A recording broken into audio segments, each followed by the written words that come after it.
അനുവിന്റെ ക്യാരക്ടർ ആര്യ ചെയ്യും ആൻഡ് ദിയയുടെ ക്യാരക്ടർ അഞ്ജലി ചെയ്യും. അതാകുമ്പം ആര്യക്കാണെങ്കിൽ അത്യാവശ്യം ഡയലോഗും കാര്യങ്ങളൊക്കെ പ്രസന്റ് ചെയ്യാനുണ്ട്.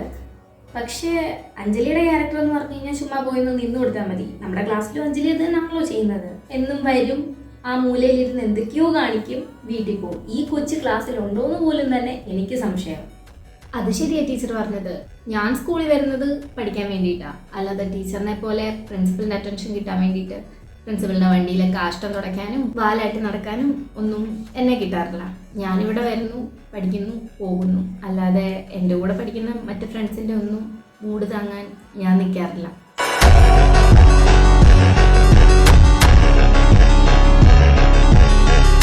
അതിന് താൻ ഇതെപ്പോഴെങ്കിലും കണ്ടിട്ടുണ്ടോ? എത്രയോ തവണ കണ്ടേക്കുന്നു.